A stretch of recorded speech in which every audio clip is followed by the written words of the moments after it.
Dr. Fletcher started his career in 1996 as a math teacher at Williamstown Independent Schools. He held teaching posts in Bourbon County and Martin County schools before transitioning into middle and high school principal roles in Martin County. He was named the Bourbon County Teacher of the Year in 1999, the Walmart Regional Teacher of the Year in Central Kentucky in 2000, and the Family, Career, and Community Leader of Kentucky Principal of the Year in 2011. Dr. Fletcher and his wife, Melissa, have 3 children. At this time, I would like to welcome our Kentucky Commissioner of Education, Dr. Robbie Fletcher.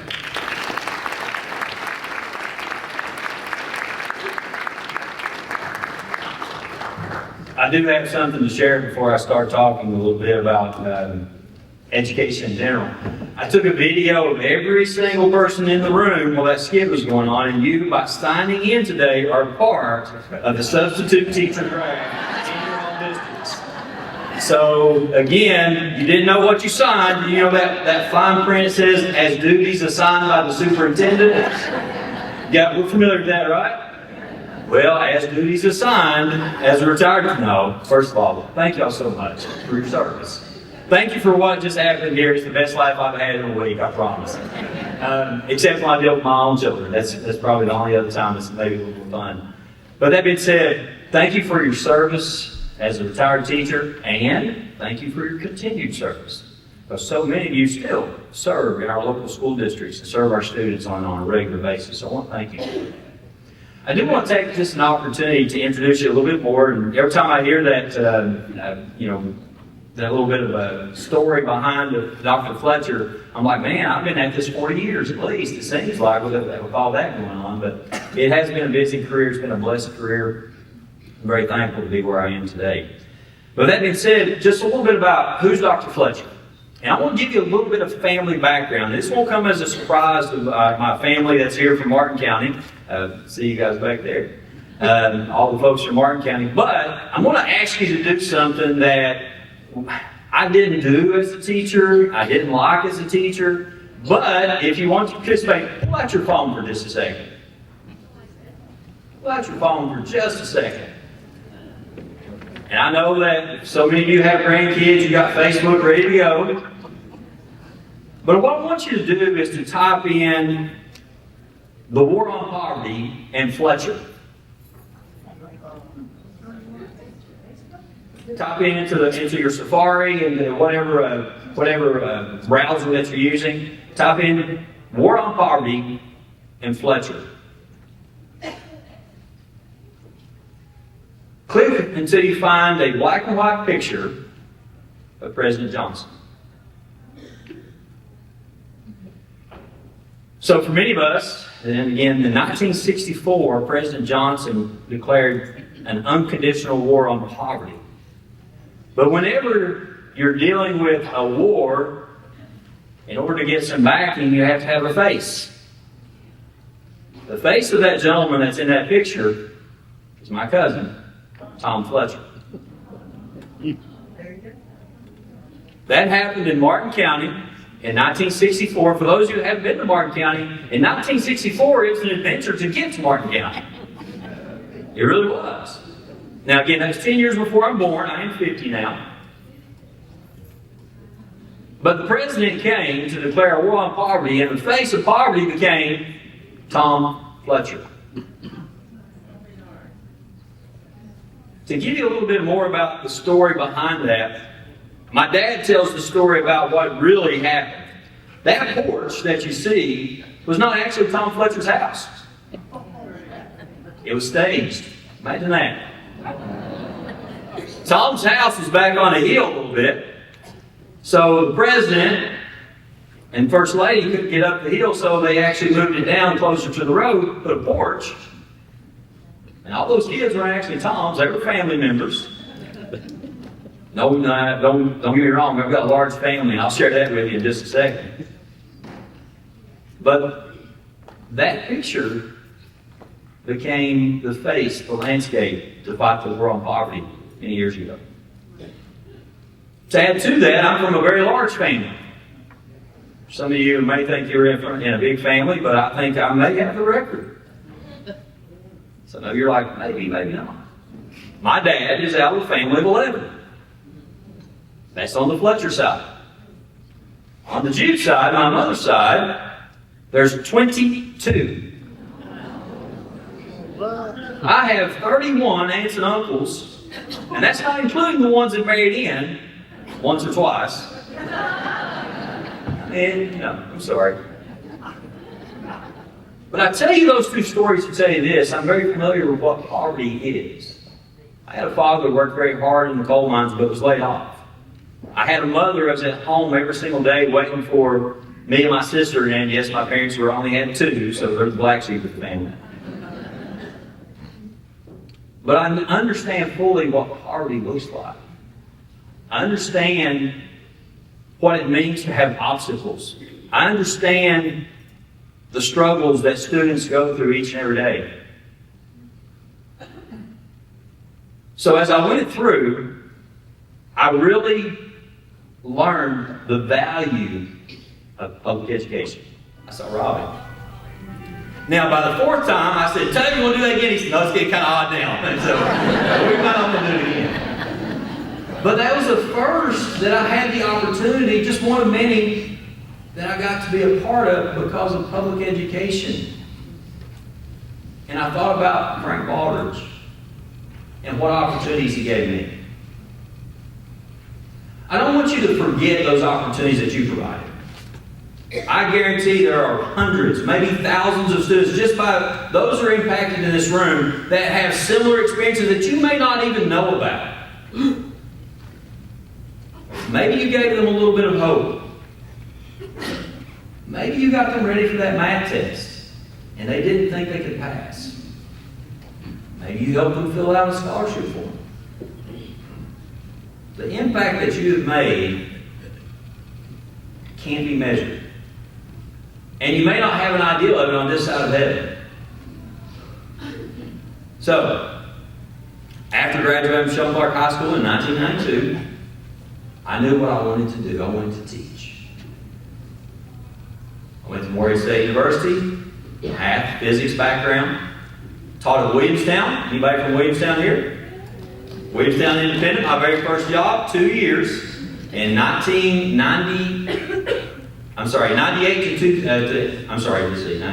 96, 97, 98. 2 years at Williamstown Independent. Janice Fox. Janice Fox is one of the greatest people I've ever met in education. Absolutely. Cliff Wallace, who just recently passed away. Cliff Wallace interviewed me.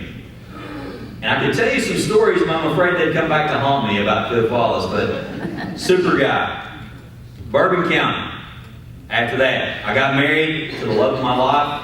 And I had students the other day to ask me, "Where's your favorite place in Kentucky?" I said, "Wherever Missy Haney Fletcher is." That's the truth. Happy wife, happy life. I've learned that over the years. Moved on to Bourbon County, taught there for 4 years, had some of the best students, taught AP Calculus as a matter of fact. Truly enjoyed Bourbon County. Any Bourbon Countyans in here? Bourbon County. Over here. Absolutely. Go Colonels. And then I had the opportunity. My wife was in medical school. She finished up residency at the University of Kentucky, where she was chief resident. And we moved home to Martin County. Taught there for several years. Taught there I could not teach at the high school because imagine my father-in-law was the principal. Thought he was a principal for 27 years. Don't tell him I said this. He's a wonderful guy. I love him to death. Couldn't ask for a better father-in-law. But golly, talk about falling some big shoes. Thankfully, there was somebody between Patty Elliott and there's Patty Elliott that's between Mr. Haney and I. I still call him Mr. Haney from time to time, out of respect. But I actually got to teach at Inez Middle, taught middle school. I went from teaching AP Calculus in Bourbon County to 7th grade mathematics. And I don't know which was more difficult. Absolutely. 7th grade, absolutely. 7th grade. They drop in a hole in 7th grade. I don't know what happens to them. I became a assistant principal under Greg Cornett, who is a retired teacher, a good friend of mine.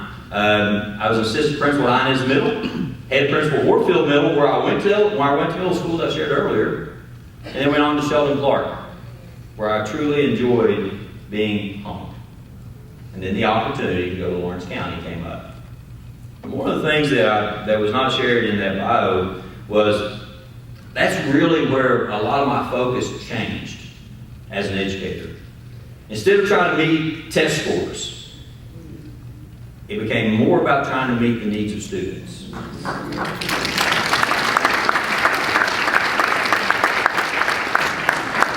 I can remember in 2000, I was hired in Lawrence County to turn around the test scores. That's why I was hired. After 2 years of hard work, we put banners up and down Bulldog Lane. We met all the test scores for the first time in well over a decade. We were celebrating.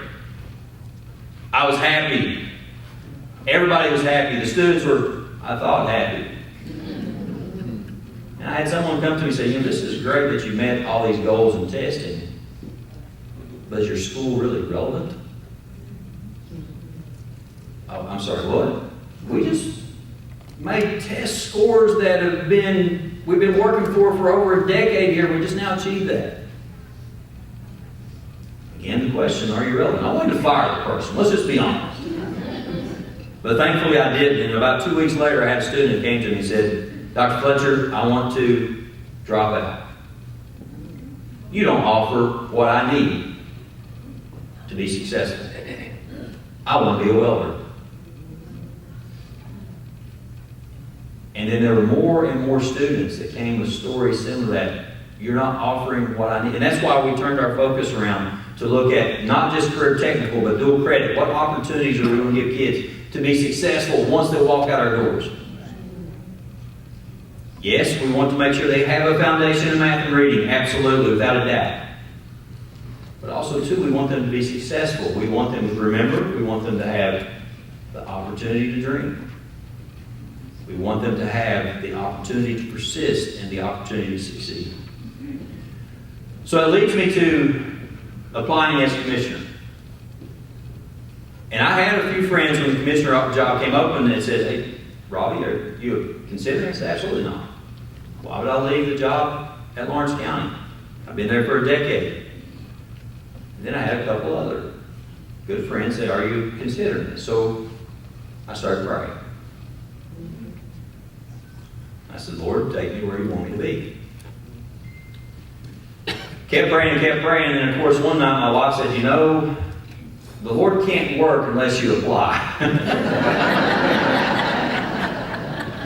So I applied and the Lord worked.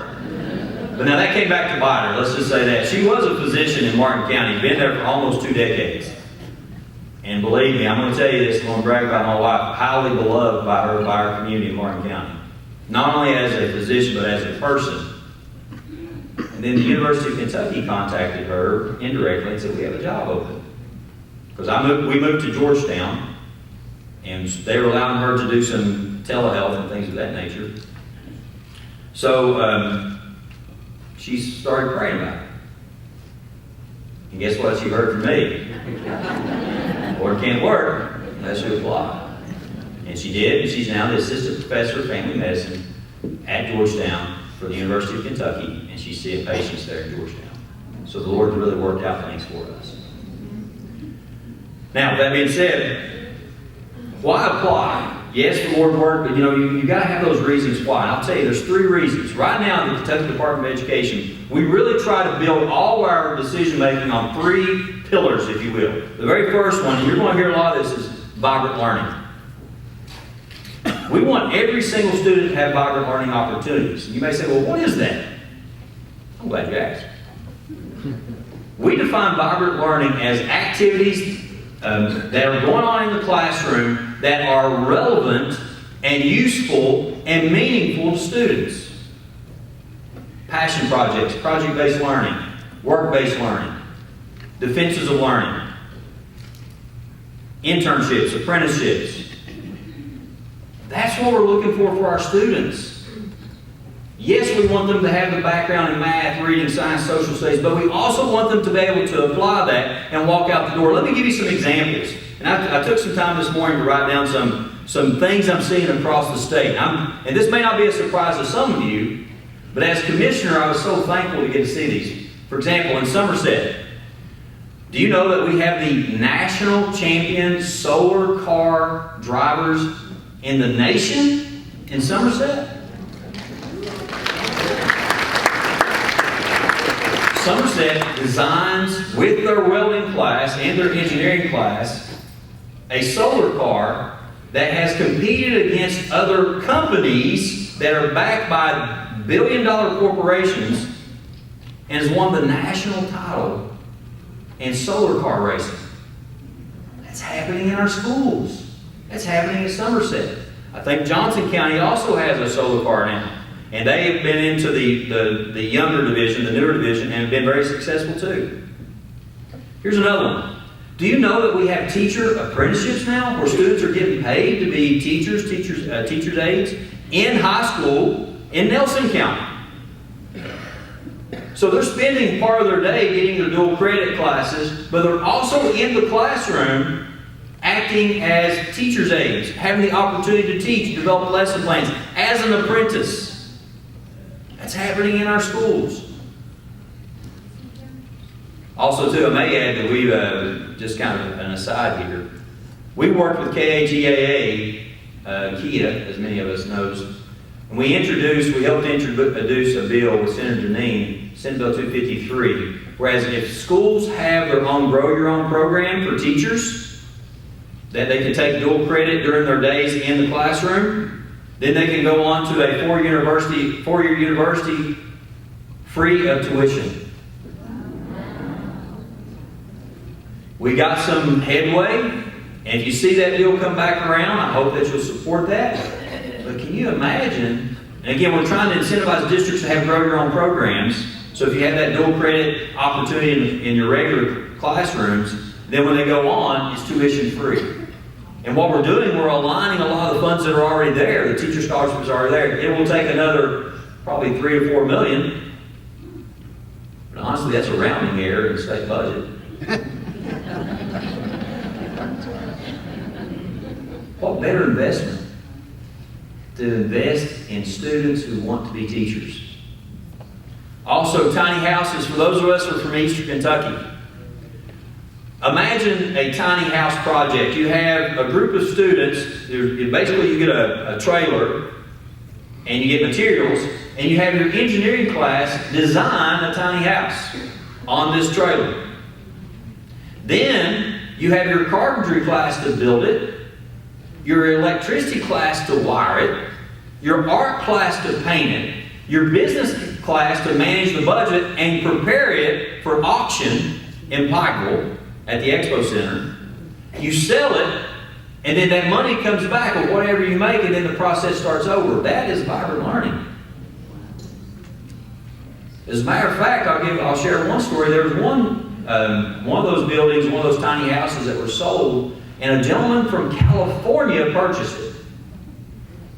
He drove all the way to Pikeville, Kentucky, with his ball and hitch on an old truck, and hauled that tiny house back west. And along the way, took pictures at different monuments and sent it to the students who built the house. That tiny house now sits on a beach at the Pacific Ocean. And some of those students now have their own businesses building tiny houses. Wait, that's vibrant learning. That's taking the mathematics that you learn. That's taking about the business that you learn and applying it. I have about 3 others I'm going to share with you because they're so awesome. Bullitt County. Do you know that we have a 3rd grader that has already written 2 books and is already selling them on Amazon as part of his reading class and writing class in 3rd grade? Christian County. Christian County has a young man that is part of his work-based learning. He works for a drone company. He has to step out of class on a regular basis to answer phone calls from companies all over the world to ask a high school student how to fix their drones. They have no clue they're talking to a 17-year-old. They don't really care as long as the drone's fixed. Again, the things that he's learning in his engineering, his science classes are being applied, and he's making money through work-based learning while in school. And this is one of my favorites. Hopkins County. Anybody from Hopkins County here? Are you familiar with the Freight Box Challenge? North Hopkins does the Freight Box Challenge. And you know these big, huge freight boxes that come across on the barges that we see a lot of times? They entered into a grant competition, received money to build to take one of those boxes, and the first thing they do is they take it onto the school grounds, and then on the inside they write Bible verses. To me, that's significant. And then they frame the very first freight box into a medical office. Their very first medical office now sits in Liberia.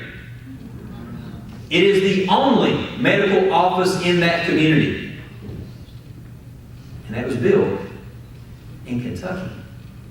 They learned about the Civil War that's been ongoing for years. They learned about the history of the country. They learned about the need. But then they contributed. They became global learners. They're on their second one now. And I got to put a couple nails in it. And it's going to sit in another community that is waiting for the very first medical office in Liberia. They told us stories about kids have been birthed in this. They've had vaccinations. They've had all these different things that go on because that's the only medical office in that community in Liberia. Those are vibrant learning experiences. That's the kind of things that we need to spread throughout our state. Learning that matters, learning that's relevant, learning that makes an impact. Also, I will share with you, a lot of times people go, what about state testing? We'll be the first one to tell you, I don't think state testing is all that important.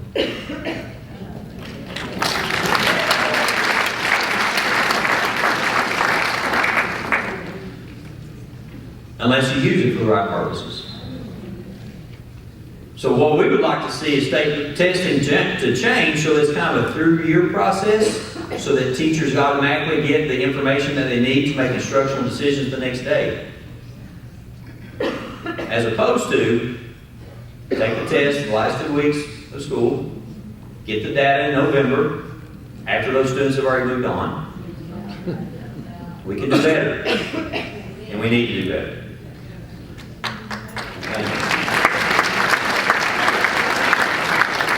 And the last pillar, I will say, go back to innovation when it comes to accountability.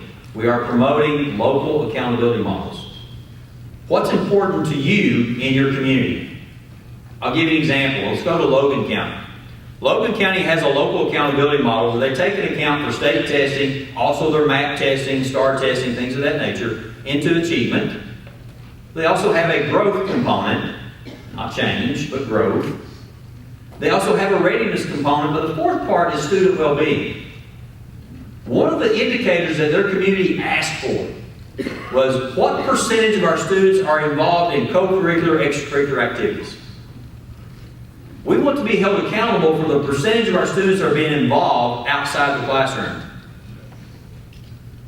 If you look at research, some of the best indicators of what student success is how involved are students outside the four walls of our classroom.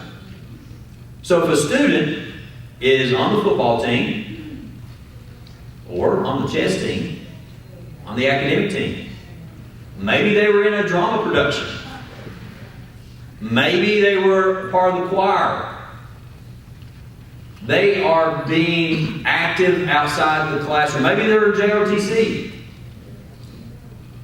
But are they involved in things more than what goes on in the classroom? That's a part of their accountability model. It's a lot different than a bubble test, isn't it? Again, relevant. Innovation when it comes to accountability. And the last part is collaboration. We can't make these things happen without collaboration from our community, but also, too, without collaboration with our businesses, our faith organizations, our churches. We need to work with our community. So what's important to us as a community? Then how do we hold ourselves accountable? I'll tell you one more story about accountability and as far as collaboration, and I'll close out. Greene County Schools was labeled as a persistently low achieving school around 2008-2009. Bottom 10 in the state. They hired, I think Sherry Horsley came in as superintendent, and they continued on with Tracy Moracy as superintendent. But they went through a turnaround process where they were really focused on test scores. How do we meet student needs when it comes to reading and mathematics? How do we make sure they hit a certain bar? Fast forward 10 years later, they were a high-performing high school. So back in 2008-2009, Tracy, Superintendent Moracy, said to me, she said, you know, our poverty rate was 64% in 2008-2009. We incorporated all these turnaround strategies. We did all these things to make sure our kids hit the test score. Poverty rate, 10 years later, 64%. Little to no change. So how did those test scores really impact our district, our community? That's a higher level of accountability. How can a school system change the poverty rate? Districts are wanting to challenge themselves to make a difference. And I'm proud to be commissioner of districts that want to do that each and every day. And that's spreading. So excited about the vibrant learning. I hope that you took some of those, and I hope that from some of your communities, those different examples that I gave. Also, I hope that you really enjoyed the talk about innovation when it comes to accountability and the changes. Also collaboration. But also, too, as we sit back as educators, there's a lot of times that we look at, well, what is the next executive order coming down, and what impact does that make? I'd be lying to you if I didn't tell you that we've already had some issues. You know that. You've read the headlines. Everything from ESSER funding being stopped and we have to reapply for, and we're in the process of doing that. Also, a new Title VI certification. What does that really change? But one of the things I talk about with department schools, we're still going to do what we do. We're going to keep our North Star. We are here to meet the needs of each individual student. Regardless of what goes on around us, we want to see where is that child and what difference we can make in that child's life. Let's not get deterred from anything else. If funding's cut here, we'll try to find funding somewhere else. But as we move forward, we're going to meet the needs of individual students. We want to see them grow. We want to see them prosper. We want them to have the opportunity to dream. We want them to have the opportunity to persist. And most importantly, we want them to have the opportunity to succeed. And we're here for that each and every day. Thank you for what you've done in school systems to this point. Thank you for what you continue to do. And thank you for laying that foundation to bring us to where we are now.